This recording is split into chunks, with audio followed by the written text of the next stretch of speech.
Hello world, it's Sachin टेकरी। आज इस video में हम बात करेंगे स्ट्रिंग के मेथड्स के बारे में। स्ट्रिंग के पार्ट 1 के अंदर हमने समझा कि स्ट्रिंग क्या होता है और किस तरीके से जावास्क्रिप्ट में स्ट्रिंग को क्रिएट करते हैं। आज इस वीडियो में हम स्ट्रिंग के सारे मेथड्स को देखेंगे और एक एक मेथड को प्रैक्टिकली समझेंगे कि किस मेथड से क्या आउटपुट मिलता है। तो वीडियो स्टार्ट करने से पहले मैं आपको बता दूं कि मैंने जावास्क्रिप्ट की एक प्लेलिस्ट क्रिएट की है। अगर आपको जावास्क्रिप्ट स्टार्टिंग से लेकर एंड तक सीखना है तो मेरी इस प्लेलिस्ट को फॉलो करें। मैंने प्लेलिस्ट की लिंक डिस्क्रिप्शन में दी है। इस प्लेलिस्ट में मैंने जावास्क्रिप्ट के एक एक टॉपिक को डीपली कवर किया है जिससे कि आपको जावास्क्रिप्ट की फुल अंडरस्टैंडिंग हो जाए। तो बिना टाइम को वेस्ट किए चलिए शुरू करते हैं आज की वीडियो को। सबसे पहले हम अपनी फाइल खोल लें।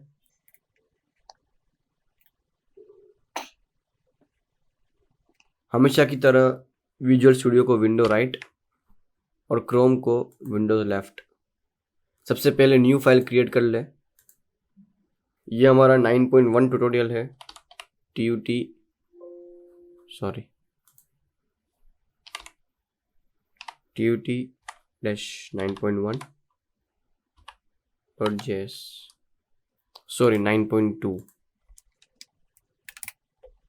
सबसे पहले index.html के अंदर यहाँ पे फाइल को चेंज कर ले 9.2, कंट्रोल सेव, और यहाँ पे भी 9.2, कंट्रोल सेव। इसको क्लोज कर लें और यहाँ पे सबसे पहले चेक करेंगे क्या ये फाइल सक्सेसफुली क्रिएट हो गई है कि नहीं। console.log tut 9.2, control save. अब इस फाइल को रन करने के लिए हम यहाँ पे गो लाइव पे क्लिक करेंगे तो रन हो जाएगी गो लाइव। इनिया इट्स परफेक्टली वर्किंग। कंसोल के ऊपर चेक कर ले कि क्या ये परफेक्टली प्रिंट हो रहा है। या इट्स परफेक्टली वर्किंग। tut 9.2 ये परफेक्टली प्रिंट कर रहा है। तो ये फाइल सक्सेसफुली क्रिएट हो चुकी है। अब सबसे पहले हम यहाँ पे लिस्ट डाउन कर ले कि कौन कौन से मेथड्स आज हम देखने वाले हैं और फिर 1 बाय 1 मेथड्स को देखेंगे और समझेंगे कि किस मेथड से क्या आउटपुट मिलता है।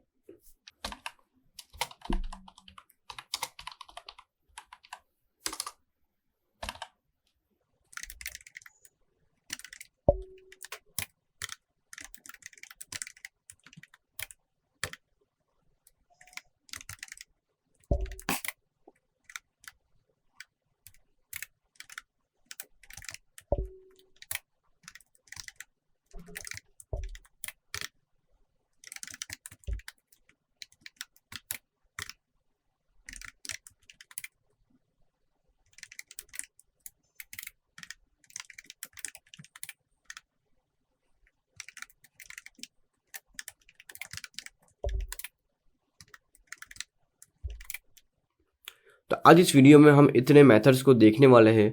और भी थोड़े मेथड्स हैं वो हम नेक्स्ट वीडियो में देखेंगे स्ट्रिंग के पार्ट 3 के अंदर, क्योंकि अगर हम सारे मेथड्स एक ही वीडियो में देख लेंगे तो ये वीडियो बहुत ही लंबा हो जाएगा। इसीलिए इस वीडियो में हम इतने मेथड्स को कवर करेंगे और नेक्स्ट वीडियो के अंदर मतलब कि स्ट्रिंग के पार्ट 3 के अंदर हम बचे हुए मेथड्स को डिस्कस करेंगे। So let's start. सबसे पहले हम देखेंगे टू लोअर केस। तो इन सब मेथड्स को समझने के लिए हमें सबसे पहले एक वेरिएबल क्रिएट करना पड़ेगा, स्ट्रिंग टाइप ऑफ वेरिएबल। तो let's create.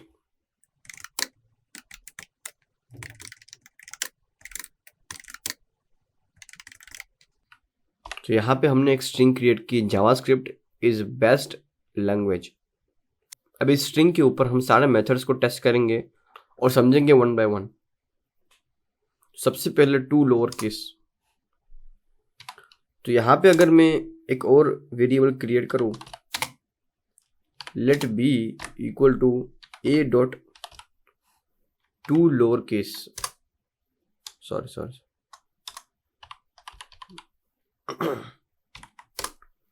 To lower case. अब टू लोअर केस के अंदर हमें वेरिएबल का name dot to lower case use करना है। तो अब इस b वेरिएबल के अंदर जो स्ट्रिंग a है उसका लोअर केस की वैल्यू असाइन होगी। अब ये टू लोअर केस क्या करता है कि जो ये a वेरिएबल है उसके अंदर जो स्ट्रिंग है या जो भी डेटा है उसको लोअर केस के अंदर कन्वर्ट कर देगा और फिर b के अंदर असाइन करेगा। क्योंकि हमने इक्वल टू किया है तो जो भी वैल्यू रिटर्न करेगा ये टू लोअर केस वो b के अंदर असाइन हो जाएगी। तो अब क्या होगा कि ये जो टू लोअर केस है वो जो भी वैल्यू रिटर्न करेगा वो बी के अंदर असाइन हो जाएगी। तो टू लोअर केस क्या करता है कि टू लोअर केस स्ट्रिंग को लोअर केस के अंदर कन्वर्ट करता है। तो चलिए देखते हैं क्या आउटपुट आता है। तो कंट्रोल एस सेव, सॉरी हमें इस बी को कंसोल करना पड़ेगा, console.log बी। अब कंट्रोल एस सेव एंड देखिए जावास्क्रिप्ट इस बेस्ट लैंग्वेज जो स्ट्रिंग थी उसको लोअर केस के अंदर कन्वर्ट कर लिया। ये जो जे है वो पहले अपर केस है यहाँ पे, लेकिन इस बी के अंदर वो लोअर केस हो गया। अगर मैं इस एल को अपर केस कर लूँ और बी को भी अपर केस कर लूँ, अब देखना कंट्रोल एस सेव, देखिए ये बी और एल अपर केस में नहीं आ रहा है। अगर मैं यहाँ पे बी को हटा के ए कर दूँ, ए को प्रिंट करूँ, अब देखना, देखिए यहाँ पे ये जे, बी और एल ये तीनों परफेक्टली अपर केस में आ रहा है। लेकिन जब मैं यहाँ पे बी प्रिंट कर रहा हूँ, बी के अंदर क्या है कि ए डॉट टू लोअर केस का वैल्यू है कि ए डॉट, तो बी के अंदर हमने क्या किया है ए डॉट टू लोअर केस, मतलब कि ए की जो स्ट्रिंग है उसको लोअर केस में कन्वर्ट किया है। तो ये to lower case method string को लोअर केस के अंदर कन्वर्ट करता है। देखिए कंट्रोल एस सेव, देखिए ये परफेक्टली लोअर केस के अंदर कन्वर्ट कर लिया। अब इसी तरीके से दूसरा मेथड है to upper case, control S save. देखिए अब टू अपर केस क्या करता है कि जो स्ट्रिंग है उसको अपर केस के अंदर कन्वर्ट करता है। मतलब कि यहाँ पे तो जावास्क्रिप्ट इज बेस्ट लैंग्वेज ये सब अपर केस में है ही नहीं, ये तो ये जे अपर केस में, उसके बाद ये पूरा स्ट्रिंग लोअर केस के अंदर है। तो ये टू अपर केस स्ट्रिंग को, पूरी स्ट्रिंग को अपर केस में कन्वर्ट कर देगा। देखिए ये आउटपुट देखिए। अब चलते हैं हम अपने नेक्स्ट मेथड पे जो कि ये इंक्लूड्स। अब इंक्लूड्स मेथड के अंदर पैरेंथेसिस में हमें आर्ग्यूमेंट पास करना होगा। अब ये इंक्लूड्स मेथड कैसे वर्क करता है कि इंक्लूड्स मेथड हमें रिटर्न करेगा ट्रू या फॉल्स। हम जो भी वैल्यू इस पैरेंथेसिस के अंदर, मतलब कि इस ब्रैकेट के अंदर पुट करेंगे तो वो चेक करेगा कि क्या ये वैल्यू, क्या ये स्ट्रिंग इस ए स्ट्रिंग के अंदर, इस ए वेरिएबल के अंदर इंक्लूड है या नहीं। अगर इंक्लूड नहीं है तो वो फॉल्स देगा, और अगर वो स्ट्रिंग इंक्लूड है तो ट्रू देगा। चलिए देखते हैं। तो यहाँ पे अगर मैं सबसे पहले जे और ए लिखूं, जावास्क्रिप्ट का जे ए, ये जो है ना दो जे ए, अब देखते हैं क्या आउटपुट आता है। यहाँ पे ए के अंदर ये जो जे है वो अपर केस है, लेकिन यहाँ पे मैंने जो आर्ग्यूमेंट में जो लिखा है वो लोअर केस है, जे और ए। तो चलिए देखते हैं, कंट्रोल एस सेव एंड देखिए यहाँ पे वो फॉल्स दे रहा है। तो उसका मतलब क्या कि यहाँ पे जो जे ए हमने यहाँ पे मेंशन किया है ब्रैकेट के अंदर, वो इस ए स्ट्रिंग के अंदर, इस ए वेरिएबल के अंदर इंक्लूड नहीं है। तो क्यों इंक्लूड नहीं, यहाँ पे तो जे ए है, क्योंकि ये जो जे है वो अपर केस है और यहाँ पे जो हमने लिखा है वो लोअर केस है। तो यहाँ से एक पॉइंट क्लियर होता है कि ये जो इंक्लूड्स मेथड है वो केस सेंसिटिव है, मतलब कि एग्जैक्ट जो केस के अंदर स्ट्रिंग है वो हम लिखेंगे तो ही वो ट्रू देगा। अगर मैं यहाँ पे जे को अपर केस कर दूँ, अब देखना वो ट्रू देगा। कंट्रोल एस से देखिए ये ट्रू दे रहा है। तो इससे ये क्लियर हो रहा है कि इंक्लूड्स मेथड केस सेंसिटिव है। चलिए अब दूसरा एग्जांपल देखते हैं। यहाँ पे अगर मैं लिखूँ ए ए, अब ए ए तो कोई है ही नहीं, लेकिन यहाँ पे जे के बाद ए है और वी के बाद ए है, दो ए तो है स्ट्रिंग के अंदर। तो चलिए देखते हैं क्या आउटपुट आता है। कंट्रोल एस सेव एंड यहाँ इट्स गिव फॉल्स, लेकिन ये दो बार ए तो है स्ट्रिंग के अंदर, लेकिन ये इस इंक्लूड मेथड का मतलब ये नहीं है कि क्या जो हमने लिखा है वो एग्जैक्ट वो कैरेक्टर इस स्ट्रिंग के अंदर है कि नहीं, मतलब कि ए दो बार है कि नहीं। इस तरीके से वो चेक नहीं करता है, वो एग्जैक्ट चेक करता है कि क्या वो ए कंटिन्यूस ए दो बार इस स्ट्रिंग के अंदर है। अगर वो होगा तो ही वो ट्रू देगा। अगर मैं यहाँ पे ए के बीच में वी लगा दूँ, दो ए के बीच में वी लगा दूँ, अब वो ट्रू देगा। क्यों? क्योंकि यहाँ पे है A V A, exact string match कर रही है। तो उससे दूसरा पॉइंट क्लियर होता है कि includes method exact string match होगा तभी ट्रू देगा। Exact string with case sensitive. Okay, control is save, any H give true. अब वो ट्रू दे रहा है क्योंकि वो परफेक्टली मैच कर रहा है। अब चलते हैं हम अपने नेक्स्ट मेथड पे, जो कि ये स्टार्ट विथ्स। यहां पे इंक्लूड्स को हटा के स्टार्ट विथ्स करते हैं। अब स्टार्ट विथ मेथड के अंदर भी हमें ब्रैकेट के अंदर वैल्यू पुट करनी होती है। तो स्टार्ट विथ मेथड किस तरीके से वर्क करता है कि यहाँ पे जो हमने वैल्यू असाइन की है, यहाँ पे जो हमने वैल्यू पुट की है, कि क्या ये स्ट्रिंग इस वैल्यू से स्टार्ट होती है, जो वैल्यू यहाँ पे हमने पुट की है इस ब्रैकेट के अंदर, क्या ये ए वेरिएबल इस वैल्यू से स्टार्ट होती है। अगर इस वैल्यू से स्टार्ट होती है तो वो ट्रू देगा, अगर नहीं तो वो फॉल्स देगा। तो चलिए देखते हैं। यहाँ पे सबसे पहले मैं लिखूँ JA। अब देखिए control save, it's give false, लेकिन ये स्ट्रिंग तो JA से स्टार्ट हो रही है। अगर मैं यहाँ पे J को अपर केस कर लूँ, अब देखते हैं control save, and it's give true. तो वापस से ये स्टार्ट्स विथ मेथड भी केस सेंसिटिव है। तो यहाँ पे मैंने JA लिखा, लोअर केस के अंदर था तो वो फॉल्स दे रहा था, लेकिन जैसे ही मैंने J को अपर केस किया तो वो ट्रू दे रहा है। मतलब कि starts with method case sensitive है। तो इस तरीके से स्टार्ट्स विथ मेथड वर्क करता है। अब देखते हैं हम एंड्स विथ। जैसे स्टार्ट्स विथ है वैसे ही एंड्स विथ है, कि जो वैल्यू हम यहाँ पे मेंशन करेंगे, तो क्या ये वेरिएबल या क्या ये ए वेरिएबल इस वैल्यू से एंड होता है। ये जो वैल्यू हम यहाँ पे इस ब्रैकेट के अंदर पुट करेंगे तो वो चेक करेगा कि क्या ये ए वेरिएबल इस वैल्यू से एंड होता है। अगर होता है तो ट्रू देगा, नहीं तो फॉल्स। तो चलिए देखते हैं। अगर मैं यहाँ पे G लगाऊं, देखते हैं आप, कंट्रोल सेव, अब ये फॉल्स दे रहा है, तो यहाँ पे ये फॉल्स दे रहा है, तो परफेक्ट है कि ये स्ट्रिंग G से एंड हो ही नहीं रही है। अगर मैं यहाँ पे G के बाद E लगा दूं, अब कंट्रोल सेव करो, अब देखना, अब वो ट्रू दे रहा है। तो परफेक्ट है कि G के बाद GE से वो एंड हो रहा है, तो वो ट्रू दे रहा है। अब मैं G को हटा के सिर्फ E भी रखूँ तब भी वो ट्रू देगा। क्यों? क्योंकि वो स्ट्रिंग E से एंड हो रहा है। Control save, any as give true. मतलब कि जो वैल्यू हमने यहाँ पे पुट की है, तो क्या वो एग्जैक्ट स्ट्रिंग, मतलब कि केस सेंसिटिव। हाँ, यहाँ पे अगर मैं E को अगर अपर केस में कर दूं तो अब वो फॉल्स देगा। देखना, देखिए वो ये फॉल्स दे रहा है। तो मतलब ये एंड्स विथ मेथड भी केस सेंसिटिव है। तो यहाँ पे जो वैल्यू हम पुट कर रहे हैं, तो वो एग्जैक्ट वैल्यू से ये स्ट्रिंग एंड हो रही है तभी वो ट्रू देगा, नहीं तो वो फॉल्स देगा। अब देखते हैं हम नेक्स्ट मेथड, जो कि है ट्रिम। अब हम ट्रिम को देखते हैं। ये सब मेथड्स को हम देखेंगे, लेकिन सबसे पहले हम ट्रिम को देख ले। ट्रिम, अब ट्रिम के अंदर हमें यहाँ पे कोई वैल्यू पुट नहीं करनी है। अब देखना, कंट्रोल सेव, कंट्रोल सेव। देखिए ये ट्रिम मेथड क्या करता है कि जो एक्स्ट्रा की स्पेसेस है, एक्स्ट्रा की जो जगह है, उसको ट्रिम कर देता है। यहाँ पे हमने ये जावास्क्रिप्ट इस बेस्ट लैंग्वेज के आगे और पीछे स्पेस छोड़ी, ये और ये।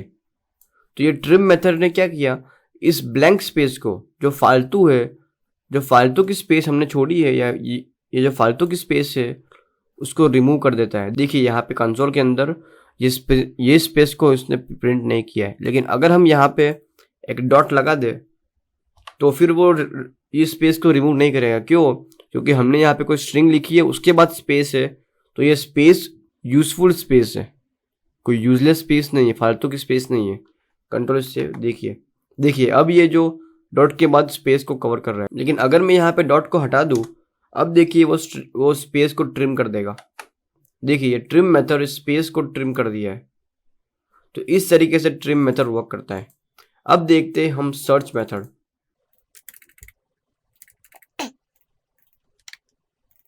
अब सर्च मेथड के अंदर भी हमें यहाँ पे वैल्यू को पुट करनी है। अब सर्च मेथड किस तरीके से वर्क करता है कि यहाँ पे जो वैल्यू हमने पुट की है, तो सर्च मेथड हमें रिटर्न करेगा उसकी इंडेक्स वैल्यू, कि किस जगह पे वो स्ट्रिंग प्रेजेंट है। यहाँ पे अगर मैं IS करूँ, IS, अब कंट्रोल सेव, तो देखना ये दे रहा है हमें 11। तो चलिए चेक करते हैं। 0 1 2 3 4 5 6 7 8 9 10 और 11, मतलब कि ये स्पेस को भी काउंट करता है। अगर हम स्पेस को काउंट नहीं करेंगे तो फिर वो ये आई 10 के ऊपर आएगा, लेकिन हम स्पेस को काउंट करेंगे तो ये आई परफेक्टली 11 पे आ रहा है, मतलब कि स्पेस को भी वो एज अ कैरेक्टर काउंट करता है। तो ये सर्च मेथड हमें इंडेक्स वैल्यू देता है कि यहाँ पे जो वैल्यू हमने पुट की है उसकी क्या इंडेक्स वैल्यू है। अगर मैं यहाँ पे ए लगाऊं, ए, अब देखिए कंट्रोल सेव, अब ये हमें 1 दे रहा है। तो देखिए 0 और 1, लेकिन ये ए तो 3 के ऊपर भी है और 1 के ऊपर भी है, तो क्यों यहाँ पे 1 ही आ रहा है? तो इसका आंसर ये है कि तो ये जो सर्च मेथड है वो फर्स्ट कम फर्स्ट बेसिस पे चेक करता है कि अगर उसे ये ए वैल्यू फर्स्ट पे मिल गई, पहली वैल्यू ए मिल गई, तो वो पहले कैरेक्टर की इंडेक्स वैल्यू रिटर्न कर देगा, उसके बाद वो आगे चेक ही नहीं करता है। तो उसका मतलब कि ये search method first come first base पे चेक करता है। अब ये जो मैच मेथड है वो हम नेक्स्ट में देखेंगे। अब देखते हैं इंडेक्स ऑफ। अभी जो आपको लगेगा कि सर्च और इंडेक्स ऑफ तो सेम ही है, तो हाँ, सम सॉर्ट ऑफ सर्च और इंडेक्स ऑफ सेम ही है। यहाँ पे हम इंडेक्स ऑफ करेंगे और यहाँ पे ए है, तो ये इंडेक्स ऑफ मेथड भी हमें 1 ही देगा इस कंडीशन में। कंट्रोल से देखिए ये 1 दे रहा है। अगर मैं यहाँ पे आई एस कर दूँ पहले की तरह, सर्च में जैसे हमने देखा कि आई एस के अंदर हमें यहाँ पे 11 आ रहा था, आउटपुट 11, तो देखते हैं यहाँ पे क्या आता है। कंट्रोल से यानी सेम, यहाँ पे भी वो 11 दे रहा है, मतलब कि सर्च और index of some sort of same है। अब देखते हैं लास्ट इंडेक्स ऑफ।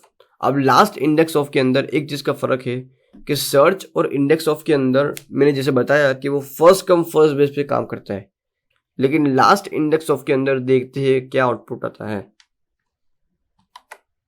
यहाँ पे भी वो 11 ही आ रहा है, लेकिन अगर मैं यहाँ पे, ये तो परफेक्ट है क्योंकि इज एक ही बार है, लेकिन अगर मैं यहाँ पे इसको हटा के ए कर लूँ, अब आउटपुट ध्यान से देखना। कंट्रोल सेव, देखिए ये 24 दे रहा है, लेकिन जब हम इंडेक्स ऑफ और सर्च देख रहे थे तब तो वो 1 दे रहा था। देखिए कंट्रोल सेव 1, सर्च के अंदर पेस्ट, कंट्रोल सेव 1, लेकिन लास्ट इंडेक्स ऑफ के अंदर वो 24 दे रहा है।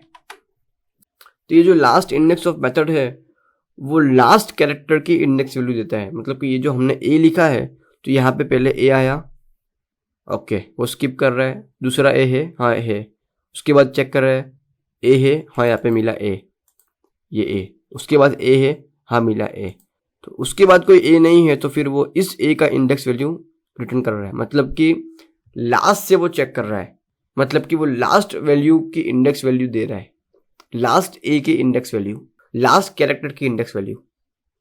तो यहाँ पे देखिए ये जो ए है उसकी 24 इंडेक्स वैल्यू होगी, 1 2 3 4 5 6 7 8 9 10, सॉरी, ये जे से 0 से स्टार्ट होगा, 0 1 2 3 4 5 6 7 8 9 10 11 12 13 14 15 16 17 18 19 20 21 22 23 24, तो परफेक्टली ये ए 24 के ऊपर आ रहा है, तो इसीलिए यहाँ पे ये 24 आउटपुट आ रहा है। तो ये जो लास्ट इंडेक्स ऑफ है वो कैरेक्टर, लास्ट कैरेक्टर को देखता है और उस लास्ट कैरेक्टर के इंडेक्स वैल्यू को रिटर्न करता है। अब देखते हैं हम अपना नेक्स्ट मेथड जो कि है रिप्लेस। कॉपी। अब रिप्लेस मेथड के अंदर हमें यहाँ पे 2 आर्ग्यूमेंट पास करने होंगे। सबसे पहले स्ट्रिंग होगी जो कि वो उस स्ट्रिंग को सर्च करेगा, इस ए वेरिएबल के अंदर सर्च करेगा, और फिर उस स्ट्रिंग को किस स्ट्रिंग से रिप्लेस करना है वो रिप्लेस वाली स्ट्रिंग हमें यहाँ पे मेंशन करनी होगी। तो यहाँ पे हम करेंगे क्यू, कि हमें इस ए वेरिएबल के अंदर जो ए कैरेक्टर है उसको क्यू से रिप्लेस करना है। तो चलिए देखते हैं, कंट्रोल सेव। अब यहाँ पे ध्यान से देखिए, ये जो फर्स्ट ए था उसको इसने क्यू से रिप्लेस कर दिया, तो उसका मतलब ये है कि ये जो रिप्लेस मेथड है वो फर्स्ट कम फर्स्ट बेस पे काम करता है, कि उसको जो पहली वैल्यू मिलेगी उसको वो रिप्लेस कर देगा। तो अगर मैं यहाँ पे आई एस कर दूँ, इस को क्यू से रिप्लेस करूँ, अब देखना कंट्रोल सेव, यानी ये जो इज यहाँ पे मिला उसको वो क्यू से रिप्लेस कर दिया। अगर मैं यहाँ पे ई करूँ, सॉरी ई को रिप्लेस करूँ क्यू से, देखिए कंट्रोल सेव, तो यहाँ पे ई तो 2 बार है, ये बेस्ट के अंदर भी ई है और लैंग्वेज के अंदर लास्ट में भी ई है, लेकिन ये जो बेस्ट का ई है उसी को उसने क्यू से रिप्लेस किया। तो उसका मतलब ये क्लियर पता चल रहा है कि ये जो रिप्लेस मेथड है वो फर्स्ट कम फर्स्ट बेस पे काम करता है, कि वो इस वैल्यू को सर्च करेगा और जैसे ही उसको ये वैल्यू मिली तो पहली वैल्यू को वो इस वैल्यू से रिप्लेस कर देगा और उसके बाद वो आगे चेक ही नहीं करेगा, वो एक ही पहली वैल्यू को वो सिर्फ पहली वैल्यू को ही रिप्लेस कर देगा और रिप्लेस करने के बाद जो स्ट्रिंग क्रिएट हुई है उसको वो रिटर्न कर देगा। तो इस तरीके से स्ट्रिंग के मेथड्स वर्क करते हैं। अब यहाँ पे हमने मैच मेथड को कवर नहीं किया है, वो हम नेक्स्ट वीडियो में देखेंगे, लेकिन इस वीडियो में हम to lower case, to upper case, includes, starts with, ends with, search, index of, last index of, replace and trim method को देखा। तो इस तरीके से स्ट्रिंग के मेथड्स वर्क करते हैं। अब आपको समझना है कि आपके रिक्वायरमेंट के हिसाब से या किस कंडीशन में आपको कौन सा मेथड परफेक्टली सूट होगा। तो आज की वीडियो के लिए इतना ही। वीडियो एंड करने से पहले मैं आपको बता दूं कि मैंने जावास्क्रिप्ट की एक प्लेलिस्ट क्रिएट की है। अगर आपको जावास्क्रिप्ट स्टार्टिंग से लेकर एंड तक सीखना है तो मेरे इस प्लेलिस्ट को फॉलो करें। मैंने प्लेलिस्ट की लिंक डिस्क्रिप्शन में दी है। इस प्लेलिस्ट में मैंने जावास्क्रिप्ट के एक एक टॉपिक को डीपली कवर किया है, जिससे कि आपको जावास्क्रिप्ट की फुल अंडरस्टैंडिंग हो जाए। और अगर आपको कंप्यूटर साइंस सब्जेक्ट में इंटरेस्ट है या सॉफ्टवेयर डेवलपमेंट फील्ड में इंटरेस्ट है तो मेरे इस चैनल को सब्सक्राइब करें और नोटिफिकेशन बेल को क्लिक करें, जिससे कि आपको आने वाली इंटरेस्टिंग वीडियोस की नोटिफिकेशन तुरंत मिल जाए। So that's it for this video and see you in the next one.